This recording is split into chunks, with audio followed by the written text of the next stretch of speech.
Good evening बच्चों। आज electrostatic part का थर्ड लेक्चर लेके आएंगे अपन कूलॉम्स लॉ। ओके, बड़ा इंपॉर्टेंट हेडलाइन है कूलॉम्स लॉ। बहुत सारी बातें इसके अंतर्गत हम करेंगे। I will discuss property of force, किस रूल को ये फॉलो करता है और कैसे अपन फाइंड आउट करते हैं फोर्स को। ठीक है, दो चार्ज पार्टिकल के बीच। आइए, आज का टॉपिक है Coulomb's law. Coulomb's law start करते हैं। जो इंटरेक्शन होता है दो पार्टिकल के बीच जो इंटरेक्शन मौजूद होता है, वो इंटरेक्शन बहुत सारे फोर्सों के लिए भी देखा जा सकता है, कोई प्रॉब्लम नहीं। अगर आप किसी मैटर की बात करें तो वहां अंदर के जो मॉलिक्यूल्स आपस में इंटरेक्ट करते हैं, वहां एक अलग डिफरेंट टाइप का फोर्स जनरेट होता है। दो मास अगर आपस में इंटरेक्ट करते हैं तो उनके बीच भी एक फोर्स डेवलप होता है जिसको आप ग्रेविटेशनल फोर्स कहते हैं। इसी तरीके से जब दो चार्ज, और विशेषता point to be noted, point charge की बात करेंगे यहां, एक्सटेंडेड चार्ज के लिए, मतलब बड़े बड़े चार्जों के लिए कूलॉम्स लॉ अप्लाई नहीं होता है, उसे अपन एप्लीकेबल नहीं मानते। ठीक है, तो कूलॉम्स लॉ के अंतर्गत जो है हमें interaction between the particles, interaction between the charge particle, ऐसा बोले तो ज्यादा बेटर है। ओके, मान के चलिए मेरे पास एक चार्ज, पॉइंट चार्ज की बात कर रहे हैं। ठीक है, दो पॉइंट चार्जेस के बीच इंटरेक्शन, ठीक है, दो पॉइंट चार्ज के बीच जो इंटरेक्शन मौजूद होता है वो कूलॉम फोर्स से देखा जाता है। ठीक है, कूलॉम फोर्स से देखा जाता है। ओके, बढ़िया बात है। ओके, तो यहां बात करेंगे अपन प्लस Q1 चार्ज, और एक चार्ज और है प्लस Q2 चार्ज। ऑलरेडी हमें पता है अगर दो पॉजिटिव चार्ज है प्लस Q, तो इनके बीच जो है वो रिपल्सन, एक प्लस Q एंड एक माइनस Q है तो दोनों के बीच अट्रैक्शन। ये फोर्स तो ऑलरेडी जनरेट होता ही है, कोई नई बात नहीं है, हम जानते हैं। ठीक है, अब यहां देखने वाली बात यह है कि जब ये रिपल्सिव फोर्स है और ये जो अट्रैक्शन फोर्स है, इनकी क्या प्रॉपर्टी है। फोर्स तो लग रहा है, फोर्स में तो कोई प्रॉब्लम नहीं है, फोर्स तो लग ही रहा है। ठीक है, तो ये जो रिपल्सिव फोर्स लगा, ये जो अट्रैक्शन फोर्स लगा है, इसके बारे में हमें डिस्कस करना है। दो पॉइंट चार्ज है हमारे पास, अगर हम इसको यूं तरीके से थोड़ा समझते हैं। ठीक है, दो पॉइंट चार्ज प्लस Q1 और प्लस Q2। ठीक है, इनके बीच कोई डिस्टेंस क्रिएट है हमारे पास, हमने एक डिस्टेंस ले ली R है। ओके, सपोज R डिस्टेंस है। हम जानते हैं प्लस Q1 Q2 पर एक फोर्स डेवलप करेगा, तो Q2 भी Q1 पर एक फोर्स डेवलप करता है। ये वैसी बात है जैसे ग्रेविटेशनल में M1 और M2 दो मास हम लेते थे, M1 और M2 दोनों एक दूसरे से स्मॉल r डिस्टेंस पर होते थे, तो इनके बीच में जो फोर्स ऑफ अट्रैक्शन डेवलप होता था वो लिखते थे आप Gm1 M2 by r square, magnitude wise. Okay, F बराबर Gm1 M2 by r square. यहां भी Q1 और Q2 चार्ज पार्टिकल की बात कर रहे हैं और ऐसा समझते हैं कि इनके बीच लगने वाला जो ग्रेविटेशनल फोर्स है वो नेग्लिजिबल है अभी। ठीक, तो यहां जो मेन फोर्स जो मेजॉरिटी में आएगा वो फोर्स होगा हमारे पास इलेक्ट्रोस्टैटिक फोर्स, और उस इलेक्ट्रोस्टैटिक फोर्स का जो प्रोडक्शन है वो कर रहा है कूलॉम्स लॉ। बहुत बढ़िया बात, शानदार, ठीक है। चलिए, तो Q1 ने Q2 पर जो फोर्स लगाया, इनके बीच जो फोर्स का जो नेचर होना चाहिए वो रिपल्सिव होना चाहिए, प्रतिकर्षित। मतलब ये Q1 Q2 को धक्का देगा इधर, और Q2 ने Q1 को धक्का दिया इधर। अब Q1 ने जब Q2 पर फोर्स लगाया है, Q1 ने जब Q2 पर फोर्स लगाया है, तो उस फोर्स को कैसे लिख देते हैं? Force of 2 due to 1, force on 2 due to 1, ऐसा लिख सकते हैं। या फिर ऐसे भी लिख दो, फोर्स टू 1, ठीक, कैसे भी लिखा जा सकता है, कहीं कोई प्रॉब्लम नहीं। Q2 ने Q1 पे लगाया तो force on 1 due to 2, F12 and F21, okay. ये इधर लगा और ये इधर लग गया, vector force is a vector quantity, ठीक है। इनके बीच की डिस्टेंस स्मॉल r हो गई। Q1 और Q2 एक दूसरे से स्मॉल r डिस्टेंस पर थे, दोनों में रिपल्सन नेचर था, तो दोनों ने एक दूसरे को पुश कर दिया, धकेल दिया, ऐसे, ठीक। मैग्नीट्यूड वाइज अगर देखें, मैग्नीट्यूड वाइज यदि अगर देखते हैं, तो जितना फोर्स Q2 ने Q1 पर लगाया होगा, उतना ही फोर्स Q1 ने Q2 पे लगाया होगा। तो मैग्नीट्यूड वाइज दोनों फोर्स इक्वल होते हैं, दोनों फोर्स इक्वल होते हैं मैग्नीट्यूड वाइज, ओके। यहां से एक बात समझ आती है कि हम मैकेनिक्स ऐड कर सकते हैं। कैसे? Q1 ने Q2 पर इस डायरेक्शन में फोर्स लगाया और Q2 ने Q1 पर इस डायरेक्शन में फोर्स लगाया, ओके। अगर मैं इसको पूरा एक सिस्टम मान लेते हैं, पूरा एक सिस्टम मान लेते हैं अपन, ये पूरा एक सिस्टम क्रिएट कर लेते हैं, इसको सिस्टम मान लेते हैं, मतलब एक निकाय मान लेते हैं। अगर आप अच्छे से देखें तो इस निकाय पर जो दोनों फोर्स अप्लाइड हो रहे हैं, उनकी डायरेक्शन डिफरेंट है, लेकिन मैग्नीट्यूड वाइज दोनों इक्वल है, ओके। तो नेट फोर्स की जब बात करेंगे, नेट फोर्स की जो हम बात करेंगे यहां इस सिस्टम पर, तो F net is equal to 0, F net is equal to 0। और यदि सिस्टम पर नेट फोर्स 0 होता है, तो सिस्टम का linear momentum will be conserve, okay. System का लीनियर मोमेंटम जो है वो कंजर्व रहता है। यदि नेट फोर्स 0 है, F net is equal to 0, according to Newton second law आपको याद होगा, न्यूटन का सेकंड लॉ आपको याद होना चाहिए। किसी भी बॉडी पर यदि एक्सटर्नल फोर्स का वैल्यू यदि हम 0 कर दें, तो उस पूरे सिस्टम का पूरा जो सिस्टम है, पूरे सिस्टम का लीनियर जो मोमेंटम है वो कंजर्व रहता है, ओके। अच्छा, इसका मतलब है सर कि ये तो P जो लीनियर मोमेंटम है वो कंजर्व हो जाएगा। अभी हमने फार्मूला पढ़ा नहीं और मैकेनिक्स अंदर आ ही गया, P is equal to conserve हो गया, ठीक है। तो इस पर एक क्वेश्चन भी बन सकता है, देखें जरा कैसे, देखते जाए, एक एक पॉइंट आपको समझा देंगे, कोई प्रॉब्लम नहीं है ना, ठीक है। ओके, देखिए,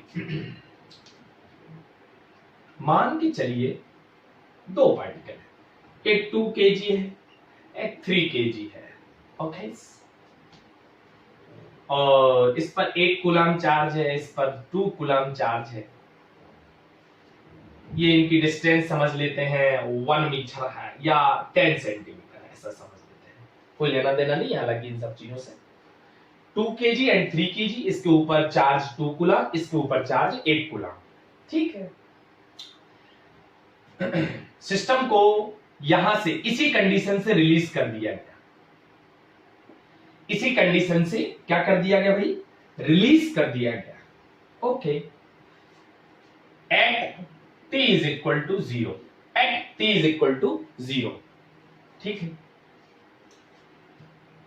एट टाइम t, एक 1 coulomb and 2 coulomb, 3 kg and 2 kg, ठीक है। At time t, at time T 1 coulomb charge यहां 4 मीटर पर सेकेंड की रफ्तार हो गई इसकी। एट टाइम टी पर 1 कूलम चार्ज की रफ्तार हो गई 4 मीटर पर सेकेंड। 4 मीटर पर सेकेंड। तो एट टाइम टी पर 2 कूलम चार्ज की रफ्तार क्या होगी? 2 कूलम चार्ज की रफ्तार क्या होगी? वीडियो को पॉज करें, एक बार आप ट्राई करें।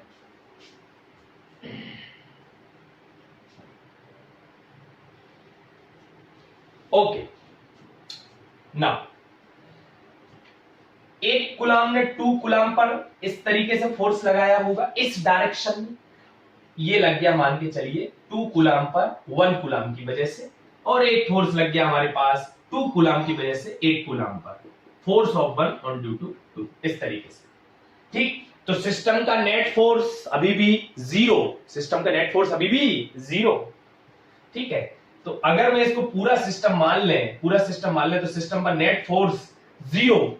अगर F net is equal to zero तो हमारा लीनियर मोमेंटम कंजर्व रहेगा। Conserve, okay. तो लीनियर मोमेंटम कंजर्व रहेगा तो क्या लिख सकते हैं हम? P initial is equal to P final. कोई फार्मूला नहीं लगाना है, सीधा कॉन्सेप्ट लगाए। P initial is equal to P final.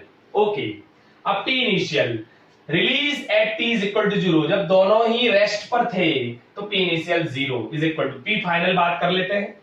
P final 2 kg का मास इस तरफ रफ्तार पकड़ लिया 4 मीटर पर सेकंड लेफ्ट हैंड साइड, तो यहां लिखेंगे 8 m इंटू v होता है, तो 4 दूनी 8 प्लस, इसका हमें पता नहीं कहां दौड़ेगा, पर हमें बुद्धि से तो पता है कि ये इधर जाएगा क्योंकि फोर्स इस पर ऐसे लगेगा। ओके, तो 2 कूलम 3 kg कहां दौड़ जाएगा? सॉरी 3v डैश आपको निकालना है, v डैश मान लेते हैं जो निकालना है। तो यहां आ जाएगा 8 is equal to 3v dash, तो v dash is equal to 8/3 metre पर सेकेंड। तो ये जो आपके पास स्पीड आ चुकी है 8/3 मीटर पर सेकेंड। ओके, तो यहां यदि सिस्टम पर नेट फोर्स जीरो है तो सिस्टम का लीनियर मोमेंटम कंजर्व रहता है। एक छोटे से कंसेप्ट से आप क्वेश्चन भी कर सकते हैं। P initial is equal to P final. चलिए आगे बढ़ते हैं और कूलम्ब्स लॉ पे फिर से आते हैं और समझते हैं। ओके, बढ़िया बात। हमने देखा एक point charge plus Q1 plus Q2 एक दूसरे से r दूरी पर है। ठीक है, अकॉर्डिंग टू कूलम्ब्स लॉ जो इन पर फोर्स डेवलप होता है वो अट्रैक्शन भी हो सकता है और रिपल्सिव भी हो सकता है। डिपेंड करेगा चार्ज का नेचर क्या है। अगर दोनों चार्ज पॉजिटिव हुए रिपल्सन, एक चार्ज पॉजिटिव और दूसरा नेगेटिव हुआ तो हमारे पास अट्रैक्शन। ओके, चलिए अच्छी बात है। तो जो अकॉर्डिंग टू कूलम्ब्स लॉ लगने वाला जो फोर्स है magnitude wise directly proportional to दोनों चार्ज के magnitude mod of Q1 mod of Q2 के डायरेक्टली प्रोपोर्शनल, और इनकी बीच की दूरी के वर्ग के विथ क्रमानुपाती होता है इनवर्सली प्रोपोर्शनल। स्क्वायर है ना, इनवर्सली स्क्वायर प्रोपोर्शनल है, तो इनवर्सली प्रोपोर्शनल टू 1/r के स्क्वायर के इनवर्स होना भी यही चाहिए। अगर आप चार्जों के बीच की डिस्टेंस को बढ़ा देंगे तो फोर्स घट जाएगा, अगर पास पास ले आएंगे तो उनके बीच इंटरेक्शन बहुत स्ट्रॉन्ग हो जाएगा। ओके, और एक बात पर और डिपेंड करता है फोर्स का वैल्यू, ये तो डिपेंडेंसी है। यहां दोनों बातें अपन करते हैं, ये फार्मूले में थी। ठीक है, वो बात आगे आ जाएगी। दोनों को अगर अपन शिफ्टिंग कर ले तो F directly proportional to Q1 Q2 by R square, ये जनरल टर्मिनोलॉजी में लिखते हैं हम। F directly proportional to Q1 Q2 by R square. देखो यहां से एक बात और भी समझने की है दोनों से, केवल ये फार्मूला नहीं है, बेसिक कॉन्सेप्ट भी है। यदि दोनों के बीच की दूरी को वैसे ही रखा जाए जैसे पहले थी, जैसे ये 2 कूलम चार्ज है, ये 4 कूलम चार्ज है, दोनों के बीच की डिस्टेंस 2 मीटर है, 2 मीटर है, ठीक है। या फिर इसको यूं समझ लेते हैं, ये क्यू है और ये भी क्यू है, 2 मीटर। यहां फोर्स लग रहा था भैया एफ, यहां फोर्स लग रहा था एफ। अब मैंने क्या किया, मैंने ऐसे कर दिया, ये क्यू और ये भी क्यू, और अब इनके बीच की डिस्टेंस मैंने 1 मीटर कर दी। तो मेरे को नया फोर्स पूछा जाता है, नया फोर्स हमसे पूछ सकते, बहुत आसान सा काम है। आपने Q1 और Q2 को एज इट इज रखा है, मतलब यहां तो आपने कोई चेंज किया ही नहीं, ठीक। तो फोर्स जो डिपेंड करेगा वो 1/r² पे डिपेंड करेगा, मतलब F inversely proportional to 1/r²। Okay, अब चेक कर लीजिए, Q और Q में तो कोई लेना देना हमें है ही नहीं, पहली बार 2 मीटर, अगली बार 1 मीटर, तो रख सकते हैं। तो F1/F2 इज इक्वल टू समानुपाती इनवर्सली से R2/R1 का होल स्क्वायर। क्या प्रॉब्लम है इसमें? No problem. F1 की जगह F, F2 की जगह तो हमें निकालनी है F डैश, R2 बताओ, ये वाली डिस्टेंस कितनी है 1 और ये वाली डिस्टेंस 2, कॉमन सेंस 2। ओके, तो F/F डैश आ गया मेरे पास 1/4। तो बताइए F डैश कितना आ गया 4F। लीजिए, कॉमन सेंस से भी यूज कर सकते थे, कोई फार्मूला नहीं लगाना था। मैग्नीट्यूड वाइज देखा जाए तो चार्ज तो सेम ही थे, पहले डिस्टेंस 2 थी, फिर आपने उसकी हाफ कर दी, तो फोर्स पहले से 4 गुना बढ़ जाएगा, क्योंकि स्क्वायर में था। अगर सीधा ही होता तो शायद 2 गुना बढ़ता, ठीक है, बहुत बढ़िया। तो F dash is equal to 4F। यहां से वैसी ही बात जो अभी आपने डिस्टेंस के लिए अप्लाई की, वैसी ही बात आप जो है वो चार्ज के लिए भी अप्लाई कर सकते हैं, कोई दिक्कत नहीं है। ओके, कैसे? अगर मैंने R को वही रखा तो मैं चाहता तो मैं Q और ये दोनों जो Q थे उनके मैग्नीट्यूड में भी चेंज कर सकते थे। तो मैग्नीट्यूड में चेंज करके आप अगर यही फार्मूला लगाते तो फिर R को आपको एज इट इज रखना होता, तो फिर F directly proportional to Q1 और Q2 का रेशियो अपन चलाते, ठीक। ओके, चलिए आगे बढ़ा जाए। तो आपने 2 पॉइंट चार्जों के बीच इंट्रैक्शन फोर्स जो लिखा है वो लिखा है आपने F inversely proportional to Q1 Q2 directly proportional to Q1 Q2 by R²। तो यहां एक नया कांस्टेंट F बराबर K Q1 Q2 by R²। Okay, और K का वैल्यू, K कांस्टेंट है, उसका वैल्यू आप लिखते हैं 4 पाई एप्सिलॉन नॉट, इसको बोलते हैं एप्सिलॉन नॉट, ठीक है। अगर ऐसे नहीं आए तो एप्सिलॉन नॉट ऐसे भी बोल सकते हैं, एप्सिलॉन नॉट, ठीक है। ओके, चलिए बहुत बढ़िया। तो K is equal to 4 pi epsilon naught. इस एप्सिलॉन नॉट को पढ़ते हैं परमिटिविटी ऑफ फ्री स्पेस, इसको पढ़ते हैं permittivity of free space, permittivity of free space, वायु या निर्वात की विद्युतशीलता। चर्चा इसमें करेंगे अपन आगे, अभी आप इसको यूं समझ लें कि K is equal to 1/4 pi epsilon naught होता है। इसको सिंपल भाषा में यूं समझ लें, जब इस पूरे सिस्टम को Q1 और Q2 से बने सिस्टम को एयर में रखा जाए, पूरे सिस्टम को वाटर में रखा जाए, पूरे सिस्टम को किसी माइका मीडियम में रखा जाए, पूरे सिस्टम को किसी मेटल मीडियम में रखा जाए, तो ये फोर्स जो इन पॉइंट चार्जों के बीच जो फोर्स लग रहा है वो मीडियम पर डिपेंड करता है। ओके, और ये मीडियम की प्रॉपर्टी बताने वाला एलिमेंट्स है, ऐसा भी आप समझ लें। तो K is equal to 1/4 pi epsilon naught, medium के साथ वैल्यू चेंज होगी, ठीक है। इसको सही रूप से अगर देखा जाए आगे, क्योंकि यहां तो एप्सिलॉन नॉट था, इसके साथ एक और जो टर्म आता है वो मीडियम पे डिपेंडेंसी शो करता है, उसी के साथ, है ना। तो परमिटिविटी ऑफ फ्री स्पेस जिसका वैल्यू होता है 9 क्रॉस 10 की पावर 9 कूलम स्क्वायर पर newton metre square, coulomb square पर न्यूटन मीटर स्क्वायर निकाला भी जा सकता है, इसको कोई प्रॉब्लम की बात नहीं है, है ना। K का वैल्यू आपको निकाला 1/4 पाई एप्सिलॉन नॉट, यहां लिखा जा सकता है 1/4πε0। आपको के का डायमेंशन निकालना है तो यह आ जाएगा न्यूटन मीटर स्क्वायर पर कूलम स्क्वायर, ऐसा होगा। सॉरी 9 × 10⁹ न्यूटन मीटर स्क्वायर पर कूलम स्क्वायर। ओके, ये परमिटिविटी ऑफ फ्री स्पेस है। बाह्य निर्वात के लिए ऐसा ही लिखेंगे। हालांकि बाह्य निर्वात में कुछ डिफरेंस होना चाहिए था, पर बहुत कम डिफरेंस होता है, इसलिए उसको एक जैसा मानते हैं। परमिटिविटी ऑफ फ्री स्पेस है ना। इसका सीधा मीनिंग मैंने आपको बता दिया। पूरे सिस्टम को उठाकर आप एयर में ले जाएं, पूरे सिस्टम को उठाकर आप वाटर में ले जाएं, तो 2 पॉइंट चार्जों के बीच लगने वाले फोर्स की वैल्यू चेंज होगी, क्योंकि फोर्स यहां जो पॉइंट चार्जों के बीच जो फोर्स लग रहा है वो मीडियम पर डिपेंड करता है।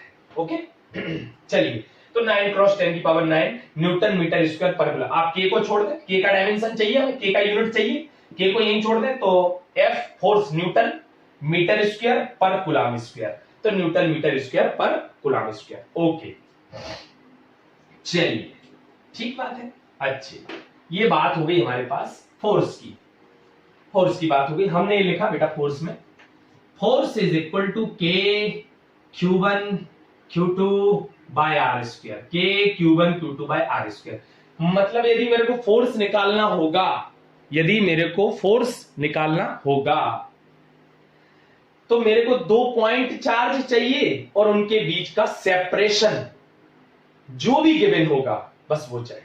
ठीक है, F इज इक्वल टू के Q1 Q2 bye R square. ये अभी मैग्नीट्यूड वाइज है, अभी मैं डायरेक्शन की बात नहीं की, वो वेक्टर फॉर्म अलग पढ़ेंगे। F इज इक्वल टू के Q1 Q2 bye R square. चलिए ठीक, अब यहां बात आती है सर, एक पढ़ लिया, कुलाम्स ने अपना लॉ भी दे दिया, हमें ये पता चला कि Q1, ध्यान सुनना, ये Q1 ये Q2 है ना। अच्छा, Q2 ने Q1 पर और Q1 ने Q2 पर, ये जो फोर्स लग रहा है ये सेम बॉडी पर नहीं है, अलग अलग बॉडी पर है। पहली बात, मैग्नीट्यूड वाइज दोनों फोर्स इक्वल है, मैग्नीट्यूड वाइज दोनों फोर्स इक्वल है, कोई दिक्कत नहीं। डायरेक्शन वाइज दोनों फोर्स अपोजिट है। ठीक है, तो ऐसा भी तो हो सकता है यार, इसको कोई स्टूडेंट ऐसे भी पढ़ ले कि सर ये Q1 ये Q2 एक दूसरे से r दूरी पर है, जैसा आपने बताया, बिल्कुल कुलाम्स ने जैसा बोला। Q1 ने Q2 पर ऐसे फोर्स लगा दिया और Q2 ने Q1 पर ऐसे फोर्स लगा दिया। ये दोनों फोर्स भी तो इक्वल एंड अपोजिट है। Q1 ने Q2 पर लगाया तो F12, ओके, और Q2 ने Q1 पे लगाया तो ये ऐसे, ये भी दोनों फोर्स इक्वल है मैग्नीट्यूड वाइज, और लेकिन और डायरेक्शन वाइज अपोजिट है, ऐसे लग रहा है। तो ये भी तो सही हो सकता है, आपने ऐसे ही तो बोला, दो फोर्स इक्वल एंड डायरेक्शन में अपोजिट होना चाहिए, तो उनके बीच लगने वाला जो फोर्स होता है उसका वैल्यू हम ऐसे लिख देते हैं, के Q1 Q2 bye R square. नहीं, यहां जो प्रॉब्लम आई वो सुने, हमेशा force along the line joining force along the line joining the centers of the charge, center of the charge, बिल्कुल प्योर उसमें समझे कि जो फोर्स एक्ट होगा, जो फोर्स आप एक्ट करोगे, जो 2 पॉइंट चार्जों के बीच जो फोर्स एक्ट होगा वो दोनों चार्जों को मिलाने वाली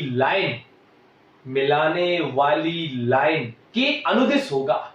जैसे ये सही नहीं है, ये गलत है, तो सही क्या है, Q1 एंड Q2, जब Q1 ने Q2 पे फोर्स लगाया ऐसे, Q2 ने Q1 पे लगाया ऐसे, F12 और इधर लगाया तो F21 ऐसे, ये सही है।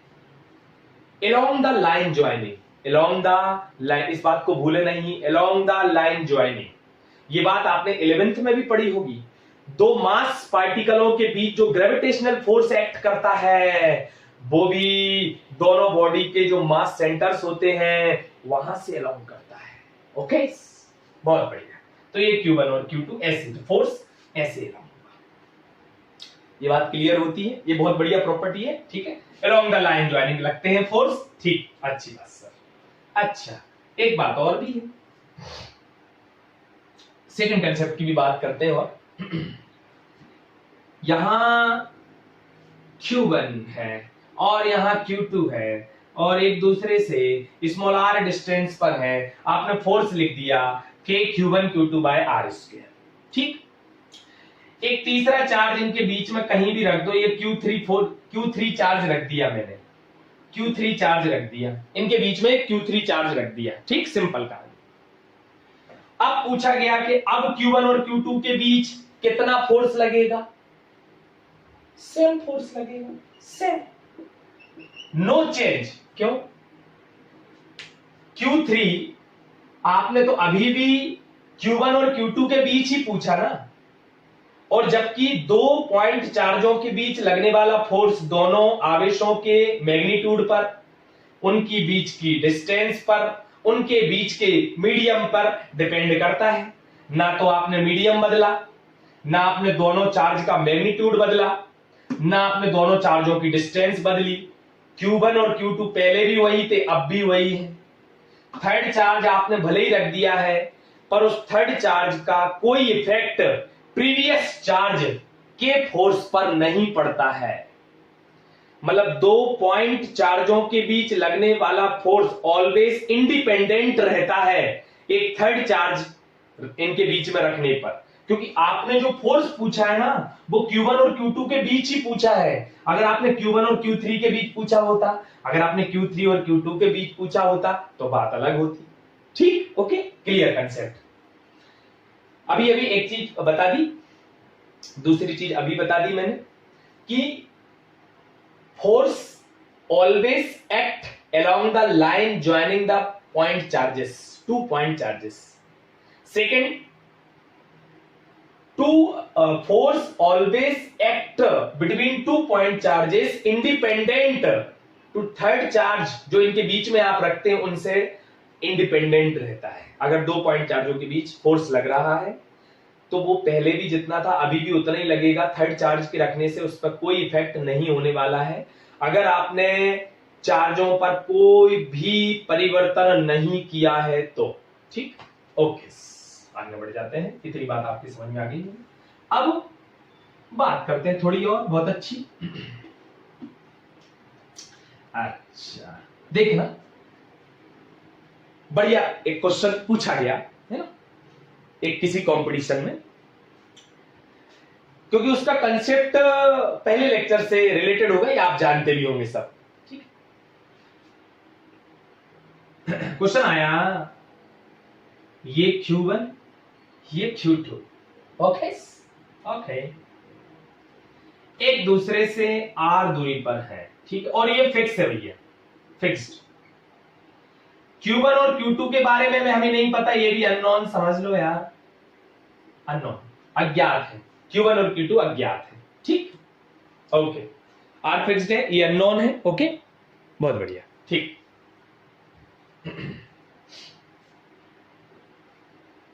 क्वेश्चन पूछा गया, क्या Q1 एंड Q2 की वैल्यू क्या होना चाहिए, Q1 एंड Q2 की वैल्यू क्या होना चाहिए कि इनके बीच लगने वाला फोर्स मिनिमम हो जाए, मिनिमम हो जाए। बढ़िया क्वेश्चन। Q1 और Q2 एक दूसरे से स्मॉल r दूरी पर है, r भैया फिक्स्ड कर रखा है, नो चेंज r में, ओके। और Q1 और Q2 अननोन है, हमें नहीं पता, वही तो निकालना है। तो Q1 एंड Q2 की वैल्यू क्या होना चाहिए कि इनके बीच लगने वाला फोर्स मिनिमम हो जाए। वीडियो को पॉज करें और एक बार अपने ट्राई करें, ठीक है, क्या होना चाहिए Q1 और Q2 की वैल्यू। पॉज करें वीडियो, ट्राई करें सभी लोग। चलिए, ट्राई कर लिया, देखें, बहुत ही आसान, बहुत कुछ नहीं करना था इस क्वेश्चन में। Q1 एंड Q2 की वैल्यू क्या होना चाहिए कि इनके बीच लगने वाला फोर्स मिनिमम हो जाए। रिमेंबर दैट फोर्स का वैल्यू डिपेंड करता है मैग्नीट्यूड ऑफ चार्जेस, दो चार्ज जो मल्टीप्लिकेशन में आप पढ़ते हैं उनके मैग्नीट्यूड पर और उनकी बीच की दूरी पर। ठीक है, तो अभी तो आर तो आपने फिक्स कर दिया, मतलब अगर मेरे को फोर्स में कुछ वेरी या फोर्स का कुछ वेरिएबल राशि देखना होगी ना हमें, तो हम आर से नहीं देख सकते अब, क्योंकि आर तो आपने फिक्स कर दिया। अब जो फोर्स का जो मैग्नीट्यूड आने की संभावनाएं हैं, मतलब जो फोर्स जिस पे डिपेंड करेगा, मैक्सिमा और मिनिमा जो डिपेंड करेगा, वो चार्ज के मैग्नीट्यूड पे करेगा। किस पे? चार्ज के मैग्नीट्यूड। यदि चार्ज का मैग्नीट्यूड ही स्मॉल हो जाए तो फोर्स भी स्मॉल हो जाएगा, मतलब मिनिमम हो जाएगा। ओके, तो आप मेरे को बताओ, दिमाग लगाओ दिमाग। तो Q1 और Q2 की मिनिमम वैल्यू क्या हो सकती है? इन पर मिनिमम वैल्यू क्या हो सकती है? बताओ, किसी भी ऑब्जेक्ट पर सबसे मिनिमम चार्ज क्या हो सकता है? इलेक्ट्रॉन का चार्ज। इससे अगर Q1 और Q2 की वैल्यू स्मॉल e हो गई तो क्या फोर्स मिनिमम हो जाएगा? यस, क्योंकि किसी भी ऑब्जेक्ट पर सबसे स्मॉलेस्ट चार्ज जो रहता है वो इलेक्ट्रॉन का चार्ज होता है। ठीक है, ओके। तो यहां F is equal to K E square by R square. तो ये फोर्स की वैल्यू मिनिमम हो गई। Force minimum is equal to K E square by R square, और E का मतलब आपको पता ही है, E का वैल्यू 1.610 की पावर -19 कूलम। तो Q1 और Q2 की वैल्यू क्या होना चाहिए? स्मॉल e के बराबर, स्मॉल e के बराबर। ओके, बहुत बढ़िया। आई होप आपको समझ में आ गया होगा कॉन्सेप्ट। चलिए आगे बढ़ते हैं। ठीक बात। अब बात आती है, थोड़ा और समझते हैं। ठीक बात, सभी लोगों को ये बात अच्छे से पता है कि फोर्स भैया वेक्टर क्वांटिटी है। वेक्टर, ज्यादा मैं नहीं करेंगे, मेन कंसेप्ट को समझेंगे। Force is a vector quantity, और जो भी वेक्टर क्वांटिटी होती है, जब भी उसका रिजल्टेंट लिखते हैं तो उसमें वेक्टर को ऐड करना होता है या वेक्टर के कॉन्सेप्ट को ध्यान में रखना होता है। वहां आप लोगों ने एक प्रिंसिपल आप सुपरपोजिशन पढ़ा होगा कि बहुत सारे, जैसे ये चार्ज है Q1, ये Q2, ये Q3, ये Q4।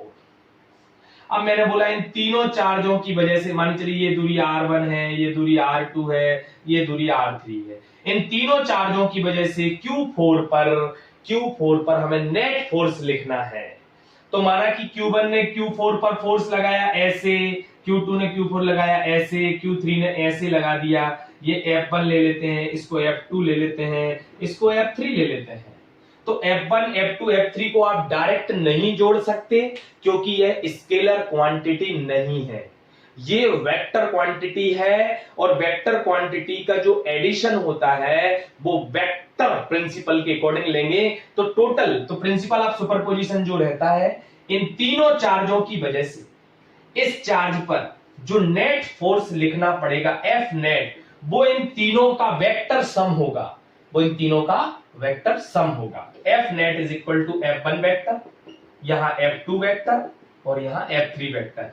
और वेक्टर को, प्रिंसिपल को फॉलो करते समय हम ये बात ध्यान में रखते हैं कि जब दो वेक्टर राशियों का रिजल्टेंट लिखना होता है तो उनके बीच के एंगल की भी बात करते हैं, उनके बीच के एंगल की भी बात करते हैं। और आपको शायद वो रिजल्टेंट का वैल्यू एजा फॉर्मूले में आपको याद होगा, वो वैल्यू होती है जब दो वेक्टर क्वांटिटीज, जैसे मान के चलिए ये है A, ओके, और ये है B, और इनके बीच का एंगल है थीटा, तो इनका रिजल्टेंट आप R जो लिखते हो, उस R का वैल्यू आपको बता दें, शायद ऐसा लिखते होंगे, R is equal to A square plus B square, magnitude wise लिखते हैं, mod of A square mod of B square 2 mod A mod B cos theta.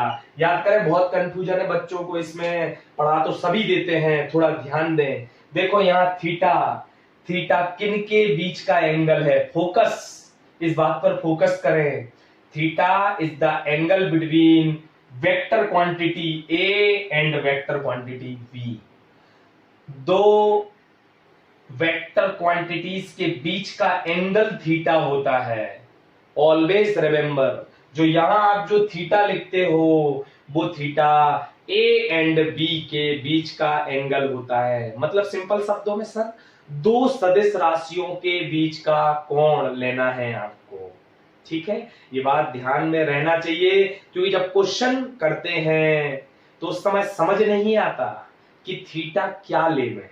तो theta is the angle between two vector quantities. दो vector quantities के बीच का जो angle होता है वो हमारे पास थीटा होता है। ठीक है, अच्छा ठीक बात, समझ में आई बात हमें। ठीक है, आगे बढ़ते हैं और फॉरवर्ड करते हैं। अब जैसे सिंपल क्वेश्चनों की बात करते हैं, ये तो फोर्स बात करें। इसके बाद एक चीज और बताना थी। एक तो एक इलेक्ट्रोस्टैटिक्स फोर्स होता है और एक हमारे पास एक ग्रेविटेशनल फोर्स होता है। कभी इसमें समानता या असमानता डिफरेंस आ जाए, है ना, तो आप बता सकते हैं। देखो कैसे, एक इलेक्ट्रोस्टैटिक्स फोर्स है और एक ग्रेविटेशनल फोर्स है। ओके, बहुत बढ़िया। चलिए, तो एफ इलेक्ट्रोस्टैटिक्स और एंड एफ ग्रेविटेशनल फोर्स है। चलिए मैं आपको बताऊं, पहले तो इनमें समानता देख लें कि दोनों में क्या है, और फिर असमानता भी देख लेंगे, ग्रेविटेशनल फोर्स क्या हो सकता है। पहली बात तो ये दोनों जो है इनवर्स समानताएं देख रहे हैं अपन। ठीक है, समानता, फिर असमानता देख लेंगे। इनवर्स स्क्वायर लॉ को फॉलो करते हैं दोनों ही force. F inversely proportional to 1/r²। याद होना चाहिए ग्रेविटेशनल फोर्स आपको G m1 m2/r²। ओके, और F electrostatics K q1 q2/r²। बहुत ही बढ़िया। F electrostatics is equal to K q1 q2/r²। F gravitational is equal to G m1 m2/r²। तो inverse square law, F inversely proportional to 1/r²। दोनों में समानता है। दूसरा, दोनों में लगने वाला जो फोर्स है, force act always line joining. Okay, line joining, force act always line joining two point, चाहे मास की बात कर लें और चाहे 2 पॉइंट चार्ज की बात कर लें। 2 पॉइंट चार्ज, या तो दो आवेशों या दो बिंदु द्रव्यमानों को जोड़ने वाली line joining 2 point mass and 2 point चार्जों के along the line. Okay, act always line joining 2 point mass, otherwise 2 point charges. ये दोनों में जो है हमारे पास समानता हो सकती है। अच्छा, एक और बात है, एक और समानता है। चाहे इलेक्ट्रोस्टैटिक्स फोर्स की बात कर लो, चाहे ग्रेविटेशनल फोर्स की बात कर लो, दोनों ही कंजर्वेटिव फोर्स होते हैं। कैसे फोर्स होते हैं भैया? कंजर्वेटिव फोर्स होते हैं। ओहो हो, दोनों ही कंजर्वेटिव फोर्स है भैया। ओके, कंजर्वेटिव, संरक्षी बल, याद होना चाहिए। थोड़ा फ्लैशबैक में जाइए, याद करो कंजर्वेटिव फोर्स क्या होते हैं यार। कितनी बार, मैक्सिमम टाइम बोर्ड के अलावा भी, सुने आप ध्यान से, बोर्ड के अलावा भी जब भी कंपटीशन में क्वेश्चन आता है वो इसी कॉन्सेप्ट से आता है, कंजर्वेटिव फोर्स से। कंजर्वेटिव फोर्स से संरक्षी बल। इंपोर्टेंट बात यहां ये है कि अगर ये ग्रेविटेशनल फोर्स संरक्षी बल है या इलेक्ट्रोस्टैटिक, दोनों ही संरक्षी बल है, तो इनके द्वारा जो वर्क डन होता है वो वर्क डन किसी पाथ पर निर्भर नहीं करता। किस पे डिपेंड नहीं करता? पाथ पर डिपेंड नहीं है। मतलब मेरे को, लेट्स अज्यूम आपको दिल्ली से बॉम्बे जाना है, ठीक है, तो बहुत सारे रास्ते होंगे दिल्ली से बॉम्बे जाने का। हमें उन रास्तों के ऊपर डिपेंड नहीं है, वो वर्क डन रास्तों पर डिपेंड नहीं है, पाथ पर डिपेंड नहीं है। हमें मतलब रहेगा दिल्ली से और मुंबई से, मतलब आपकी इनिशियल पोजीशन से एंड फाइनल पोजीशन से। ये बात ध्यान में रहना चाहिए। कंजर्वेटिव जो भी फोर्स हैं उनके द्वारा वर्क डन जो भी आप लेते हैं वो work done initial and final positions पे डिपेंड करता है, ना कि किसी पाथ पर। इसलिए किसी भी जो बंद लूप होता है, क्लोज लूप होता है, उसमें चाहे आप ग्रेविटेशनल फोर्स के द्वारा और चाहे आप इलेक्ट्रोस्टैटिक फोर्स के द्वारा जो भी वर्क डन करेंगे वो जीरो आएगा, क्योंकि संरक्षी बलों द्वारा किया गया कार्य किसी बंद लूप के लिए, क्लोज लूप के लिए कितना होता है, कितना होता है, जीरो। ओके, बहुत ही बढ़िया। तो ये तीन जो है मेजर कंसाइनमेंट है आपके, ठीक है ना। इनवर्स स्क्वायर लॉ की follow, F act always line joining 2 point मास या 2 पॉइंट चार्ज, और कंजर्वेटिव फोर्स, कहीं कोई दिक्कत किसी को नहीं होना चाहिए।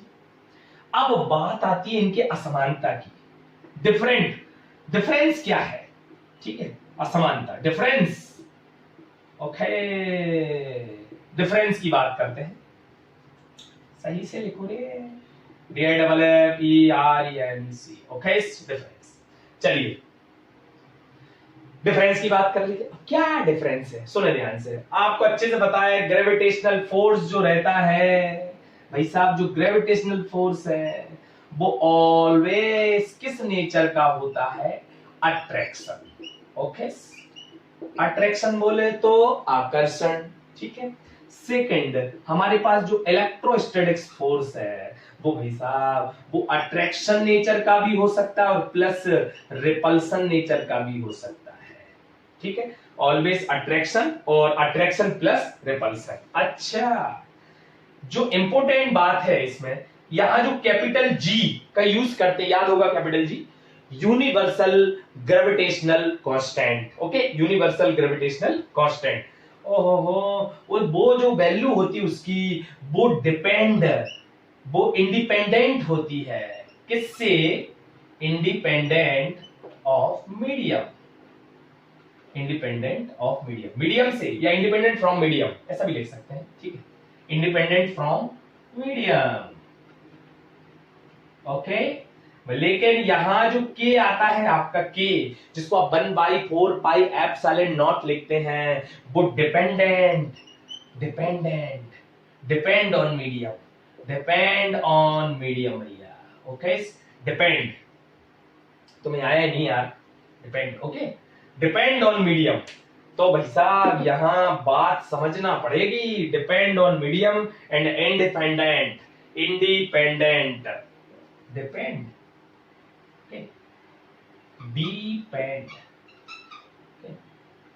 Depend on medium. जो के होता है, मतलब जो ऑब्वियसली सी बात है, दो पॉइंट चार्जों के बीच जो फोर्स लगता है वो मीडियम पे डिपेंड करता है, इसका मीनिंग ये निकला। और दो पॉइंट मासों के बीच जो ग्रेविटेशनल फोर्स लगता है वो मीडियम पे डिपेंड नहीं है, तभी तो इसका नाम ही ऐसा आया, यूनिवर्सल ग्रेविटेशनल कांस्टेंट। कहीं भी चले जाओ, कैपिटल जी का वैल्यू 6.67 10 की पावर -11 ही होता है, न्यूटन मीटर स्क्वायर पर किलोग्राम स्क्वायर। ओके, लेकिन यहां जो बात करते हैं दो पॉइंट चार्जों के बीच जो फोर्स की आप बात करते हो भाई लोगों, वो F बराबर K(Q1 Q2 by R square), उसे एयर में ले जाओगे तो अलग वैल्यू आएगी, उसे आप किसी वाटर में ले जाओगे तो अलग वैल्यू आएगी, उसे अगर किसी आप माइका सिस्टम में ले जाएंगे, किसी मेटल सिस्टम में ले जाएंगे तो अलग वैल्यू आएगी, ठीक है। ये मेजर डिफरेंस है जिनको आप ध्यान रख सकते हैं। अब दोनों में से वीक फोर्स कौन सा है, तो ऑब्वियसली सी बात है ग्रेविटेशनल फोर्स वीक होता है जबकि इलेक्ट्रोस्टैटिक फोर्स स्ट्रांग होता है। इन दोनों के केस में बात कर रहे हैं, ठीक है। चलिए आगे बढ़ जाते हैं, बहुत ही बड़ी इतनी बात आपको बता दी मैंने। चलिए ठीक,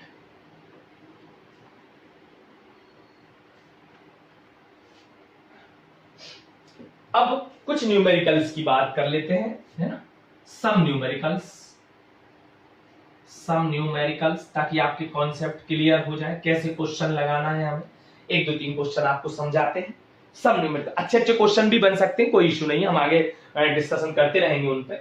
सम न्यूमेरिकल, पहले बेसिक नॉलेज आप ले लें।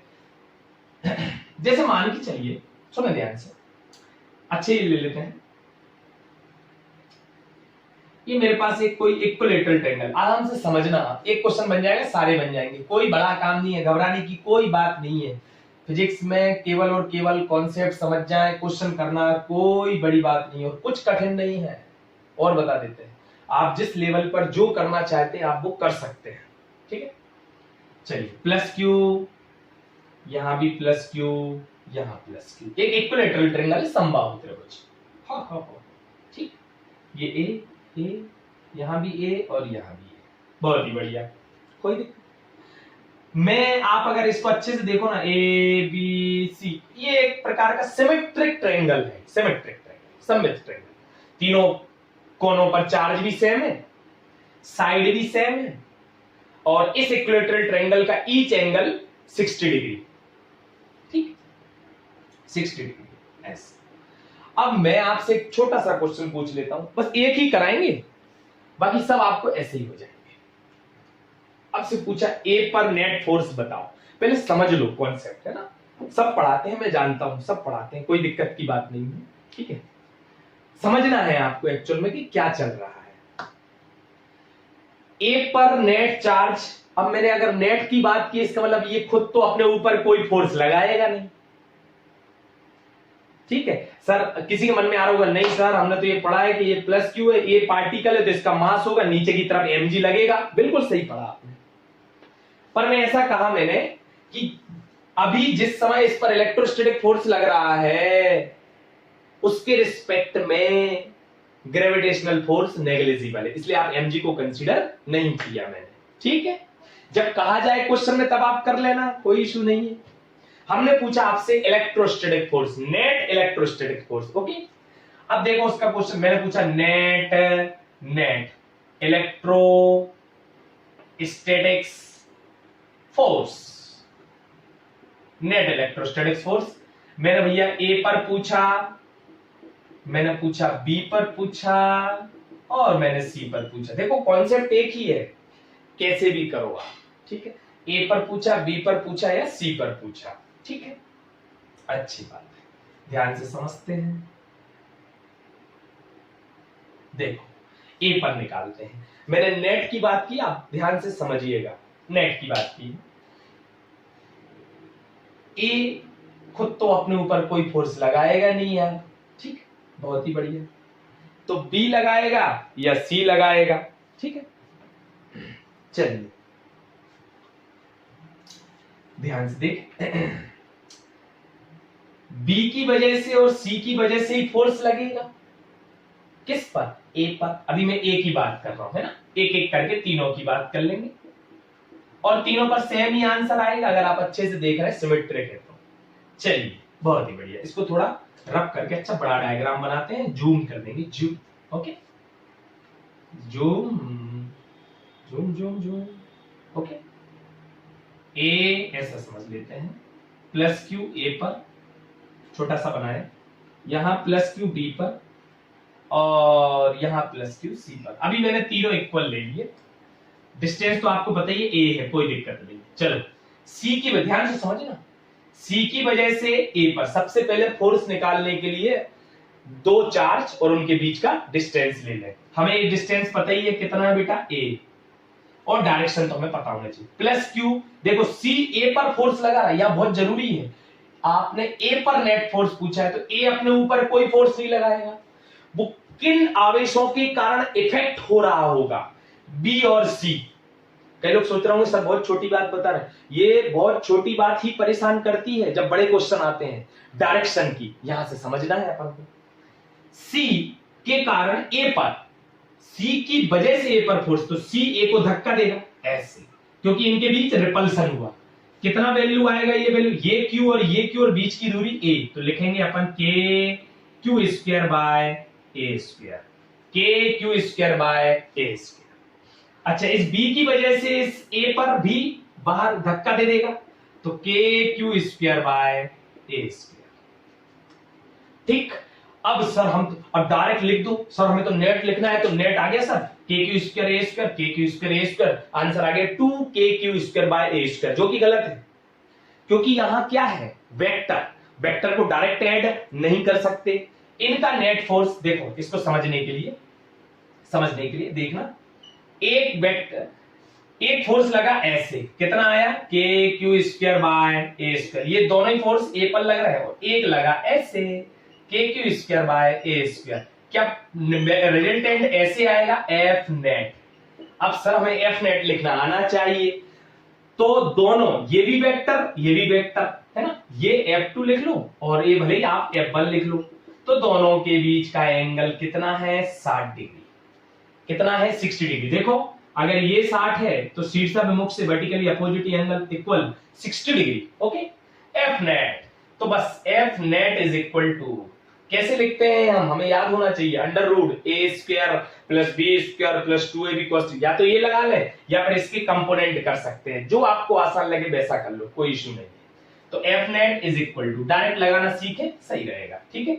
अच्छा अगर देखो आप तो F1 और F2 आपको देखो दोनों मैग्नीट्यूड वाइज बराबर ही है ना, बराबर है ना, ठीक है। तो इनको F पुट कर लेते हैं, दोनों को F पुट कर लेते हैं, इसको भी F मान लेते हैं और इसको भी F मान लेते हैं। चलो तो F square plus F square plus A square plus B square plus 2AB, 2A की जगह F, अच्छा B की जगह भी F, बताओ इनके बीच का एंगल कितना है 60 डिग्री, तो cos 60 डिग्री। ओहो, ठीक है, लिखना शुरू करेंगे तो यहाँ F square plus 2f square cos 60 1/2, दो ने दो को मार दिया, छम छम। ओके, तो एफ स्क्वायर मेरे हिसाब से आंसर आया 3f स्क्वायर, ये आंसर आ गया under root 3f, F net ये आंसर है। F net is equal to under root 3f, okay, बहुत ही बढ़िया, अंडर रूट 3f, क्लियर। चलो आप लोग वीडियो को पॉज करें और बी पर निकालना शुरू करें, जब तक हम इंक भर लेते हैं। ओके, चलो कर लो जरा जल्दी से, फटाफट। बी पर आपको निकालना है,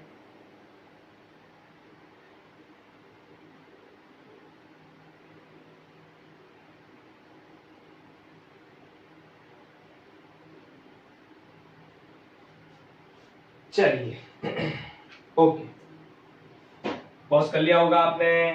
क्या आंसर आया, ये तो आपका ए पर आंसर आ गया रूट 3f, ठीक है, यहां लिख लेते हैं कहीं अपन f ए और नेट फोर्स आपने लिखा रूट 3f, ठीक, ऐसा, ओके, बहुत बढ़िया, ठीक। अब अपन बी पर बात कर लेते हैं, तो मैं दोबारा डायग्राम बना रहा हूं, फिर से चेक कर लें, ठीक है। आइए देखते हैं,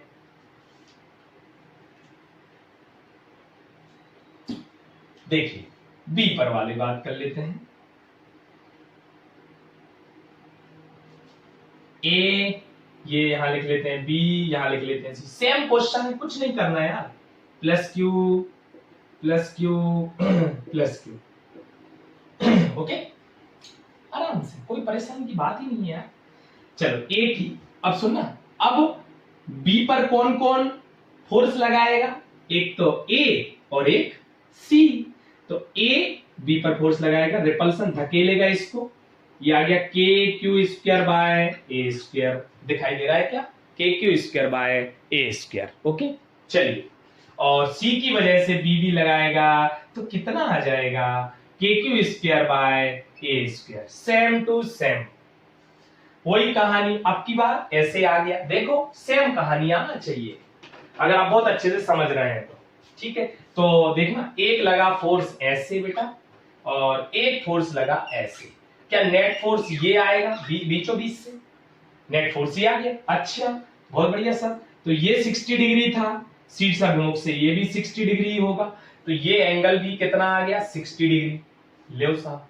इसका वैल्यू कितना था के Q square by A square, चलो अच्छा इसका वैल्यू कितना था के क्यू बाय ए स्क्वायर, तो क्या एफ नेट ये आएगा, क्या एफ नेट ये आएगा, आराम से बिल्कुल यही आएगा, बिल्कुल सर। तो F net is equal to, यहाँ वही सेम कहानी, अब K Q square by K Q square, इसको आप भले F1 मान लो, इसको F2 मान लो, फिर वही कहानी यहाँ F मान ले बेटा, यहाँ भी F मान ले, मैग्नीट्यूड वाइज सेम इसलिए मान रहे हैं, नहीं होता तो जो आ रहा था उसको ऐसे लिख देते, लगाना वही है, a square plus b square plus 2ab cos theta, लगा दो, तो यहाँ आ गया एफ स्क्वायर प्लस 2f1, तो ये 2f स्क्वायर cos 60 डिग्री है ना, तो यहाँ अंडर रूट आ गया F square plus 2f² cos 60, 2 ने 2 को मार दिया, यहाँ आ गया अंडर रूट 3f, ये आ गया f नेट। लियो साहब,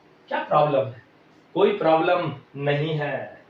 ओके, तो f net is equal to root 3। अब आपको अच्छे से पता चल गया होगा कि सर अगर हम c पर भी निकालेंगे तब भी आंसर सेम ही आएगा। कितना? Under root 3f। ये केवल इस केस में ऐसा है, केवल आपको निकालना सिखाया, कुछ और भी हो सकता है तो कोई दिक्कत की बात नहीं है। ठीक है, जैसे मान चलिए ऐसा पूछते तो देखो, इसी में एक अच्छा क्वेश्चन भी कर सकते हैं जिसमें डाउट भी हो सकता है आपको, और हो सकता है नहीं भी हो, बहुत सारे बच्चे कर भी लेंगे, कोई बड़ा काम नहीं है। देखो ऐसे पूछ लिया, अगर मैंने ऐसे पूछ लिया, ऐसे पूछ लिया प्लस क्यू और प्लस क्यू, ठीक है, और मैंने एक यहां सेंटर पर रख दिया एक और चार्ज, समझते हैं, एक और चार्ज प्लस क्यू ही रख दिया, चलो आसान करने के लिए, है ना, प्लस क्यू रख दिया। आपसे क्वेश्चन पूछा, बताओ प्लस क्यू पर नेट चार्ज कितना होगा? प्लस क्यू पर नेट चार्ज कितना होगा, नेट फोर्स कितना होगा, सॉरी, ठीक है, प्लस क्यू पर, ये जो सेंटर पे, तो अपन इसको ऐसे समझ लेते हैं FO, ठीक है, पर नेट फोर्स, सॉरी बार बार नेट फोर्स। अब कुछ नहीं करते, कुछ समझना पड़ेगा यार, ये प्लस क्यू है, ये प्लस क्यू, ये प्लस क्यू, ये प्लस क्यू, इन तीनों की वजह से भाई साहब ओ पर नेट फोर्स लिखना है। ठीक है, कुछ भी नहीं करो आप, बहुत आसान तरीका, समझते हैं ऐसे। ठीक है, क्या करेंगे, ये प्लस क्यू है और ये भी ए, ये भी ए और ये भी ए, ठीक है, सब कुछ आराम से समझे। अच्छा, ठीक, मैं इसको ऐसे बना लेता हूं, इस प्लस क्यू की वजह से इस ओ पर जो आएगा, ऐसे समझते हैं थोड़ा अच्छे से, प्लस क्यू, यहां एक प्लस क्यू ऑलरेडी था, ठीक है, ऐसा, ओके, ये भी प्लस क्यू है भैया, ओके, इस प्लस क्यू की वजह से इस प्लस क्यू पर, आप देखना ये डिस्टेंस अलग होगी सबकी, है ना, देखो देखो देखो, ये डिस्टेंस अलग होगी, ऐसे ही बनेगा कुछ, इस डिस्टेंस को r मान लेते हैं, बराबर होंगी तीनों, हम निकाल भी सकते हैं, कोई दिक्कत नहीं, लेकिन जरूरत नहीं पड़ी क्योंकि सिमेट्रिक पोर्शन है, r मान लेते हैं, ये डिस्टेंस a नहीं होगी, ये बात आपको समझना है, सेंटर से केंद्रिका से सेंट्रॉइड जो है उससे इस कॉर्नर की दूरी अलग होती है, ठीक है, अच्छा, ठीक बात सर, तो ये दूरी r है, प्लस क्यू से प्लस क्यू की दूरी, तो क्या इसको ऐसे भगाएगा ये, करेक्ट, ये कितना आ गया, K Q square by R square, am I right, इस प्लस की वजह से ऐसे आएगा, ऐसे, K Q square by R square, okay, अभी केवल मैंने इन दोनों की बात की है, अभी मैं इसकी बात नहीं कर रहा हूं, ओके, तो K Q square by R square, तो इनका रिजल्टेंट ऐसे आएगा बेटा, और अब बात होती है सेंटर पे, हमेशा एंगल सेंटर पर कोने का, जो कॉर्नर का है उसका डबल होता है, मतलब ये एंगल कितना हुआ, 120 डिग्री, कोई डाउट नहीं होना चाहिए, ठीक है, आपका मैथमेटिक्स अच्छा होना चाहिए, बाकी कोई दिक्कत नहीं, 120 डिग्री, कितने डिग्री, 120 डिग्री। चलिए पहले इन दोनों का रिजल्टेंट लिख लें, मतलब इन दोनों का रिजल्टेंट कहां आया, ऊपर, कहां आया, ऊपर, ठीक है, चलिए तो एफ रिजल्टेंट किनका, इन दोनों का अंडर रूट, वही फार्मूला, ठीक, K Q square by R square को एफ मान ले, इसको भी बेटा अपन एफ मान लेते हैं, पहले इन दोनों का, क्योंकि मैं ऐसा क्यों कर रहा हूं, क्योंकि भाई साहब अब इस बिंदु पर दो चार्ज नहीं आ रहा है, अब कितने आ रहे हैं, 3, और जब भी 3 आए या 4 आए, कुछ भी आए, समझो पहले मैं 3 की बात बता रहा हूं, पहले 2 का परिणामी लिखो, तो तीसरे का जो फोर्स आएगा या तो वो उस परिणामी के साथ जुड़ जाएगा या घट जाएगा या किसी एंगल से दिखाएगा, तो उसका भी हमें फिर टोटल का रिजल्टेंट देखना होता है, ठीक, एफ रिजल्टेंट इज इक्वल ये F square plus 2f square cos 120, okay, under root F square plus 2f² into cos 120 कितना बेटा -1/2। 2 ने 2 को मार दिया, याद है cos 120 -1/2 ओके। चलिए बहुत बढ़िया, ठीक है। अच्छा आइए। तो F resultant is equal to under root f² plus f² minus f², यार ये तो कट गया छम अंडर रूट f²। तो यहां समझना f और f रिजल्टेंट, ये टॉपिक्स जो है वो हर कंपटीशन में भी आता है, चाहे वो छोटी सी मैथमेटिक्स आप छोटा सा भी एग्जाम देते हैं तो उसमें जो साइंस के जो क्वेश्चन आते हैं उसमें ऐसे क्वेश्चन पूछे जाते हैं। f रिजल्टेंट f मतलब इन दोनों का रिजल्टेंट ऊपर चला गया, वो आया f, और f की वैल्यू कितनी है बेटा KQ²/R²। ये f रिजल्टेंट है किनका, इन दोनों का। अच्छा बिल्कुल सही बात है, ओके। तो फिर सर इस प्लस क्यू और इस प्लस क्यू का, अब देखो इस प्लस क्यू ने इस प्लस क्यू को धक्का दिया ऐसे, तो इसका कितना आया KQ²/R²। जरा इस पॉइंट को अच्छे से देखना इस ओ पॉइंट को अच्छे से देखना, इन दोनों की वजह से है ना, ये जो प्लस क्यू यहां था और यहां जो प्लस क्यू था, इनकी वजह से हो ऐसे और ऐसे, तो इनका परिणामी ऊपर कितना आया वो आंसर भी KQ²/R²। और यहां जो प्लस क्यू था उसकी वजह से यहां जो प्लस क्यू था उसने इसको ऐसे धकेला, उसका आंसर भी KQ/R²। तो net force will be zero, F net is equal to 0 answer. ऊपर नीचे है ना, मतलब उसकी वजह से जो फोर्स आया इन दोनों की वजह से ऊपर और थर्ड चार्ज की वजह से नीचे, तो नेट फोर्स अपोजिट हो गया ना ऐसे। इन दोनों के बीच का एंगल 180 है, और जब दो सदिश राशियों के बीच का एंगल 180 होता है तो उनका रिजल्टेंट कैसे लिखते हो, a - b ना, यहां a और b दोनों बराबर हैं, तो net force 0, F net is equal to 0।